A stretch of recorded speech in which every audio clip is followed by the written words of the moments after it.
Welcome, everybody, to another episode of Taking a Look Back. This month, we look back 25 years ago at the Source magazine, July 1997.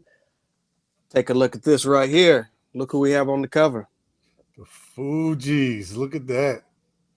Yes, they were running the airwaves about this time. They dropped their album in 1996, so it took the Source about a year to catch up, and their rule was undeniable at the time.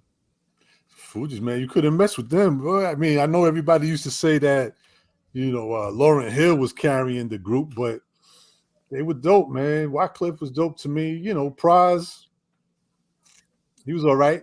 You know what I'm saying? Yeah. No denying that Lauryn Hill was the force to be reckoned with. Right. But, I think from their first album to the second album, you can see the progression big time. Definitely, man. I was a big fan. I'm still a fan, man. I still bump the Fugees all the time when especially that first one. The second one, to be honest with you, I think I played a little bit more than that first one. You played the first one? No, I'm saying the second one more. Oh, yeah, absolutely. Yeah. The first one was, I think they were. I think they were trying to find themselves, and then it all gelled together. Toward the end of that first record, I think they had the Nappy Heads remix, and fire to me. Yeah, and then the rest is history. Yeah, man. Shout out to the Fugees, man. Big shout out. What we got going on in this magazine? Yeah, let's check it out. Ooh, Source System. What was hot 25 years ago this month? Oh, I see one of my favorites on there, Crew. That was a Best Buy. Beat Nuts. Another dope one, Lost Boys. Twista. This is probably Lost Boys. What did you think about that album? I don't think it was as good as their debut, but they had some joints on it. Some joints. Some joints.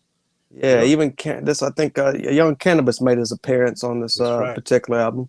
So yeah, it wasn't mad at this one at all. Twista, I think he's best known for Adrenaline Rush out of all his discography. So 97, he was coming into his own as well. Right. Then what do you got there? Some of the heavy rotation, Wu-Tang Clan, Wu-Tang Forever. Who could forget that summer, man? That was one. That was a dope one. Got the CD still. Notorious Big dropped earlier that year. Double disc, Life After Death. Heavy rotation.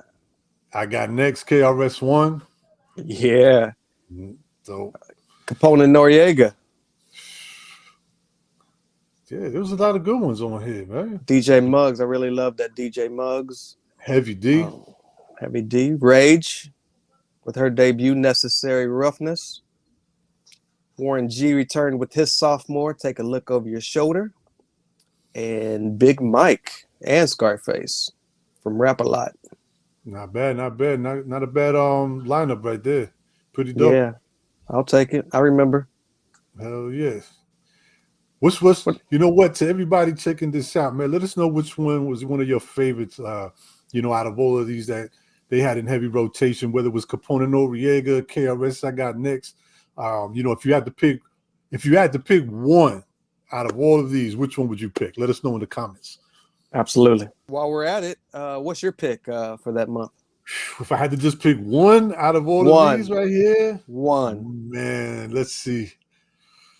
Ooh, I love that KRS-One. I mean, he was, I got next, but I would say it might be a toss-up between Capone and Noriega and Wu-Tang, man. That's tough because Wu-Tang got that was a double CD, man. Oh man, that's kind of cheating in a way because you know what I mean, right? Oh, all right. Pick one. Yeah, you know what? They're gonna probably kill me. I'm gonna have to say Capone and Noriega. I don't think too many people would disagree. Only reason I'm gonna say Capone or Noriega, not Wu-Tang, is because we had, this is Wu-Tang's second go round, right? Right. So we already got a taste of Wu. Capone and Noriega, you know what I mean? That was brand new, fresh. Yeah. So if I had to make a choice, I'd pick Capone and Noriega because I love that album, and I could go back to that Wu-Tang. Right. What about you, man? I'm gonna go with Wu-Tang Forever, but I'm not disagreeing with that Capone and Noriega pick. So those two. But if I go with one, it'd definitely be Wu-Tang Forever for that summer. Gotcha. Cool, man. All right. Let's see what's next. Ooh, one of my favorites back in the day was going to the record store, seeing what was on the counter, and grabbing any free promotional item I can grab. And luckily, I still have majority of those stickers. Who remembers going to the store and getting stickers, free promo stickers, as well as from the street teams, the record labels, some of your favorites that you've encountered over the years, some of the ones that you stuck up and lost and wish you had back. Man, remember sometimes they would when you would buy cassettes, sometimes you would get a free sticker. Sometimes and sometimes inside the CDs they would throw in free stickers, man. Magazines. Magazines. Yeah. I still got a few myself. I think I got that Bounty Killer still right here. Yeah. Yeah, how dope was that Bounty Killer logo, man? Yeah. Even like the Bounty on paper towels, right? Members the Chino XL run. He had about 4 or 5 of these with the quotes on it. Nice 91 common sense sticks. Yeah, man.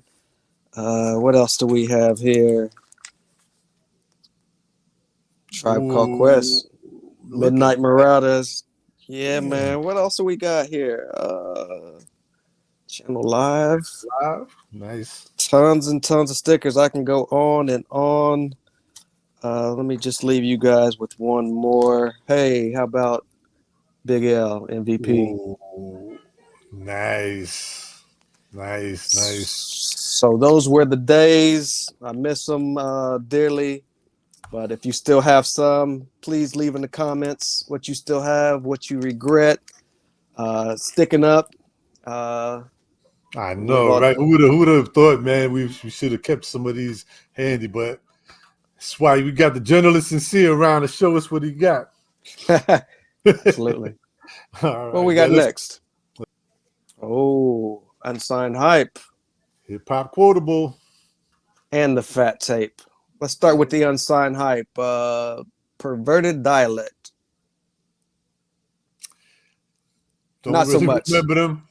Yeah, let's take a look. Any names that we might remember. Nothing is sticking out. We're having no luck in our recent episodes of some of these Unsigned Hype, but it's also great to go back and revisit.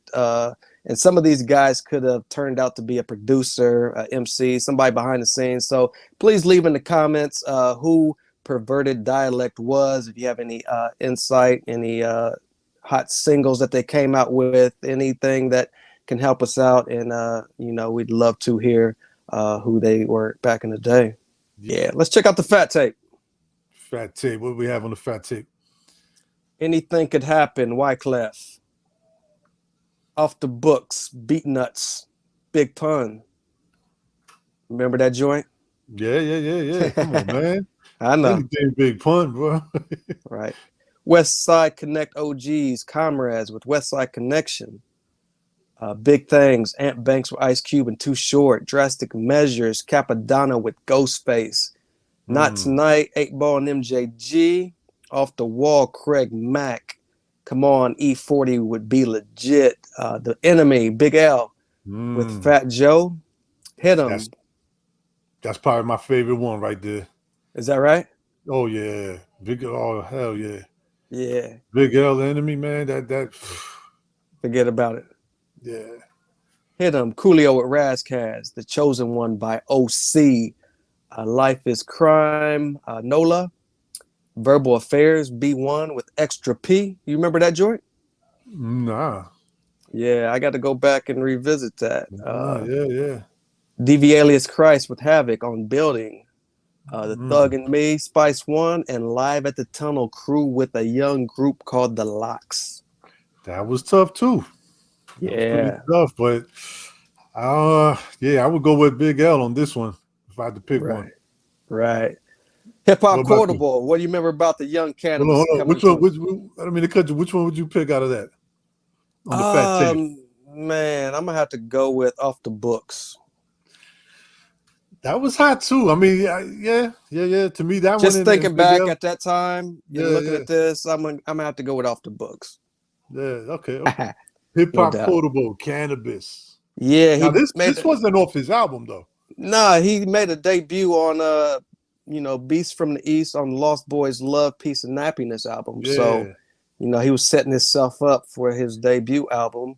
Right. So, he had a guest appearance. The rhyme went, the cannabis brings the sickest drama, fierce enough to pierce the thickest armor. I smack her for trying to suck through condom. Yeah, I'm going to leave it there. Cat was ill with it. Can I bust? Yeah. Dope. Pretty good, man. Yo, so far we've had some pretty decent quotables, man, on the last couple of episodes that we've done. Yeah. And looking back, like I said, man, I can only imagine what those guys in the source offices were, battling it out. Yo, this cat's got the rhyme of the month. No, I can only imagine. I wish we had like video of what video footage of them trying to pick out which one. Yeah, that's true, man. I wonder, how did they not? There has to be some video footage out there, man. All right, let's see what we got next.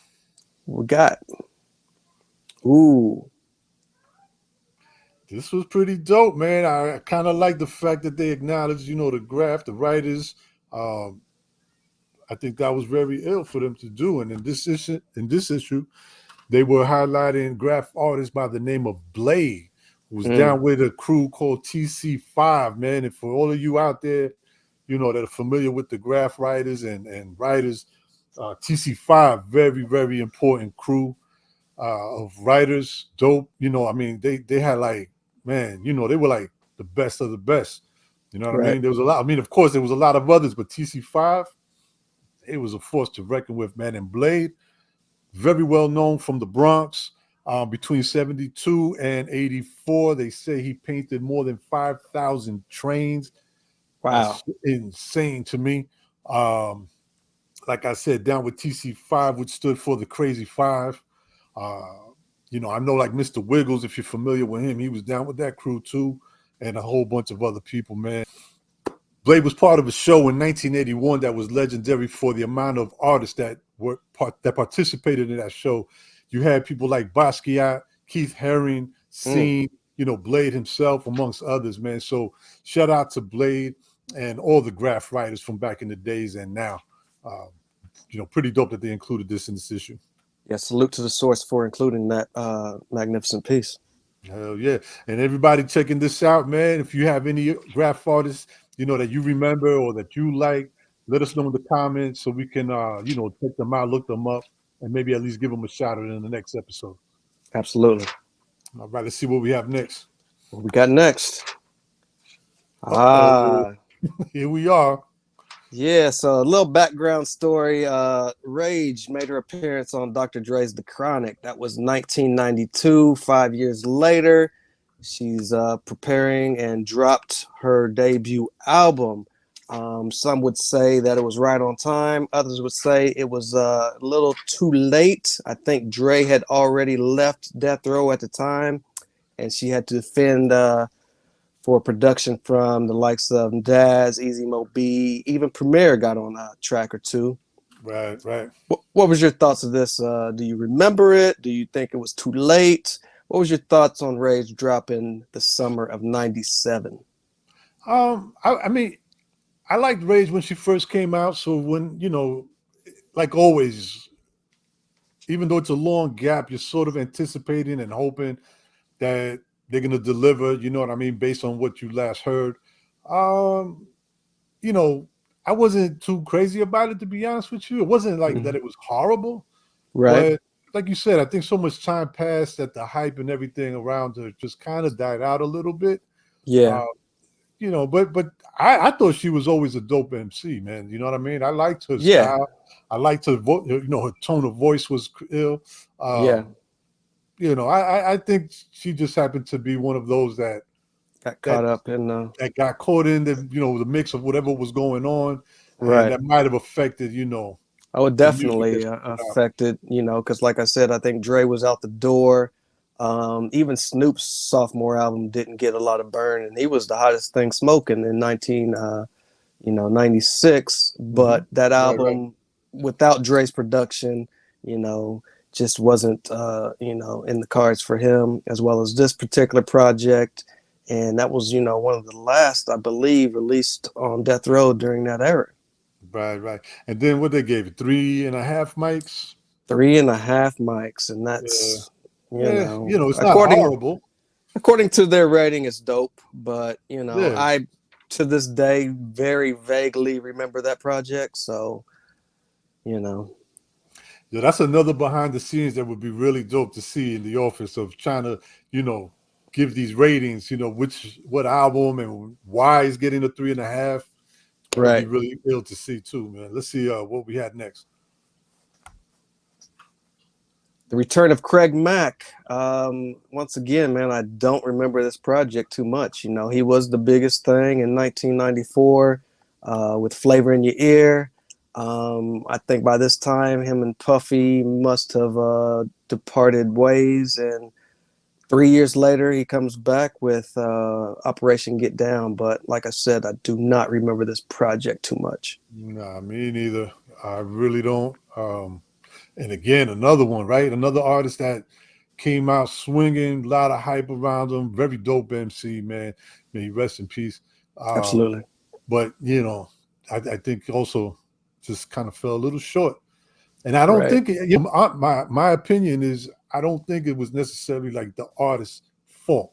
You know what I mean? I think it had a lot to do with the way things played out, things that were happening in between time and everything, and kind of like, I got to put something out, and that's what we end up with. Right. What else you got on there? The Lost Boys, 3.5 Yeah. mic. Yeah, love, peace, and happiness. They had some joints. Remember Me and My Crazy World?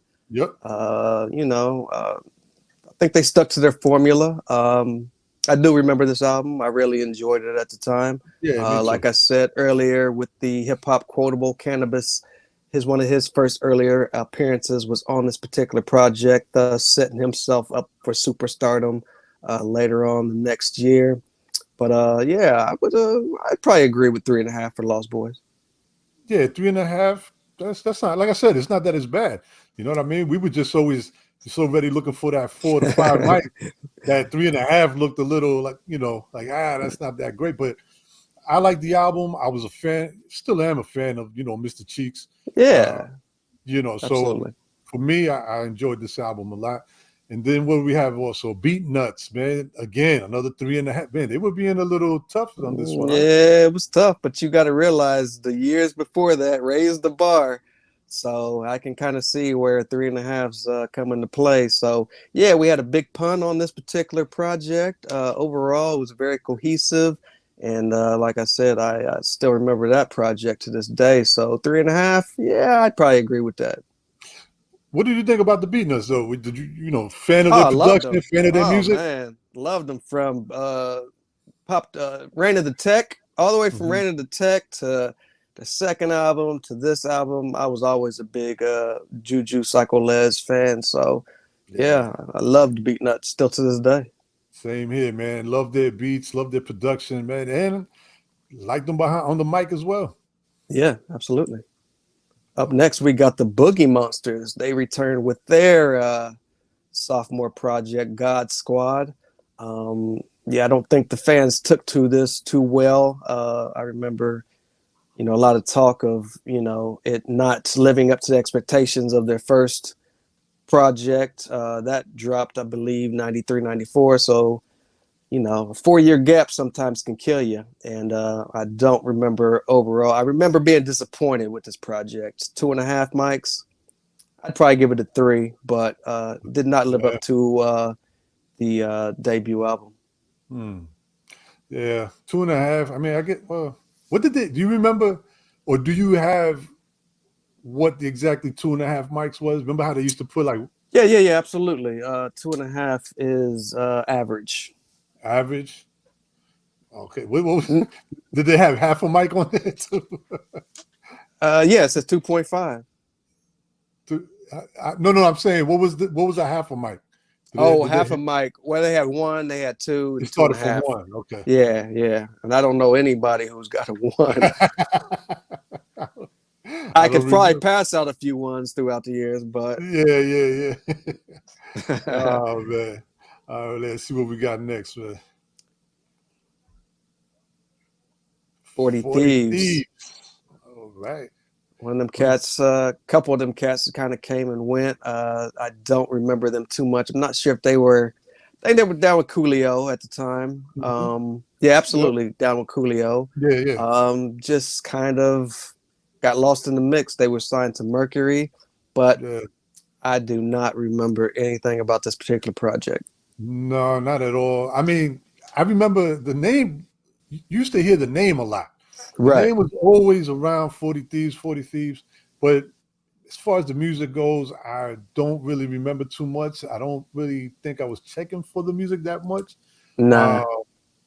but again, anybody checking this out, let us know what did you think about 40 Thieves? Did you like them? Was there any particular song that you remember that, you played a Yeah. lot or enjoyed? Let us know in the comments. Yeah, anything we may have slept on, there may have been a certain producer, maybe even Primo produced a track on it. We don't even know about it. Let us know what you know about the 40 Thieves. And remember, just so everybody knows, we do this, is to take a visit back in time and revisit some of these dope issues. We're not necessarily doing homework beforehand. This is all on the fly. So we're literally just, kind of reminiscing and finding gems that we might have forgot about. So don't crucify us. Just help us out and let us know what's up. Right. All right, let's see what we got next. Teflon. Teflon, part of the Mashup Posse. I remember Teflon. Yeah, Teflon was tough. I was not mad at this particular project. Hanging out with Billy Dan's a little fame. I don't think you can go wrong. With production by Tillman, Big Jazz, Nesto. He was signed to Relativity. I really loved this project, man. I would have probably gave it. I would have probably gave it Three a and a half. 4. I would Four. have gave it a Okay. 4. Yeah, it was strong at the It time. was. It So was. Source gave it a 3. So that's how they felt at the time. I guess we got to rock with that. Yeah. I mean, like I said, it's not bad. It's just, just our Yeah, thoughts. right. What's up next? We have the Sure Shot singles at the time. It looks like a Wyclef was prepping his debut album. I think he was the first out of the crew to drop a solo joint. We're Trying to Stay Alive. That joint was big in the clubs. Trying to stay alive. Yeah, the video was Yeah, tough. The video was yeah. tough. You remember the Had video? John Forte. That was at a roller rink, I believe. It was a Remember, I think skating rink. yeah, skating rink. But then they also, I don't know if you remember, they had Crazy Legs was in there. There's a scene where they were outside kind of dancing. Now you're taking me back. Now you're Yeah, taking me back. yeah. That was a dope video. Fun video. Looks like Alcoholics dropped off the wall. I don't remember this particular project, but this was probably at least, I'm going to say, 4 albums in at least, maybe. Right. The first 3 were classics to me. I'm going to have to go back and revisit this. I mean, it may be something that I'll go, oh, yeah, I remember this. But at the moment, it doesn't, ring a bell. Yeah, I don't remember this one too well either. 8 Ball MJG Candy, that was tough. You remember that? Was you banging the down south where you was at in Long Beach? Nah, yeah. Long Beach, New York, so people don't think it's Long Beach, Right. California. What we got Cage. next? Cage. I was never a big Cage fan, so I'm not gonna sit here and act like I can even remember Radiohead Agent Orange. But the source chose that to be a Sure Shot single for July of 1997. Do you remember that? And that was your joint? Let us know in the comments. Yeah. Here Ooh, we big are. shout out to Andre Leroy Davis, always coming with the ill artwork at the end of each source. This one was Welcome to Rageland theme park. He Again, even I think they were banking on, Rage, coming back and making some noise and being the next thing. yeah. Well, Well, I mean, who wouldn't think that she wasn't going to be the next best thing? You know what I mean? Like it was, she was very much talked about throughout yeah, that run. So it was like she just caught the short end of the stick, sort of like a Master Killer and a U God and Wu Tang. You know what I mean? Let's say those guys was the drop first and got those premium beats. You know what I mean? Like we'd be looking at those guys like they were upholding or pushing the Wu Tang flag. But unfortunately, they were last in line, and that's the case with Rage. Unfortunately, she didn't get those Dre beats, but she still is held in high regard as far as lyricism in my book. yeah. Don't forget she was doing the acting. She was on that Steve Harvey show. She did a thing, Friday, man. She did a Friday. thing Friday. Yeah. Definitely, man. Rage was, definitely have to mention Rage when talking about females and women in hip hop. No doubt. So there you have it, everyone. This is the Source July 97 issue that we have gone back and taken a look, just trying to reminisce and enjoy and get that good, true hip hop feeling that we like to experience. Let us know in the comments, what did you think? How did you like this issue? Don't forget to go back and check out our previous ones. And yeah, once again, anything that we might have missed or that you guys could let us know about, hit us up in the comments. No doubt. That's my partner, Uncle E. I'm the journalist sincere, and we will see you for the Source August 97 next month. Appreciate everybody for tapping in. We'll see you again soon. Don't forget to like, subscribe, share. This has been another episode. See you again in the near future. Peace.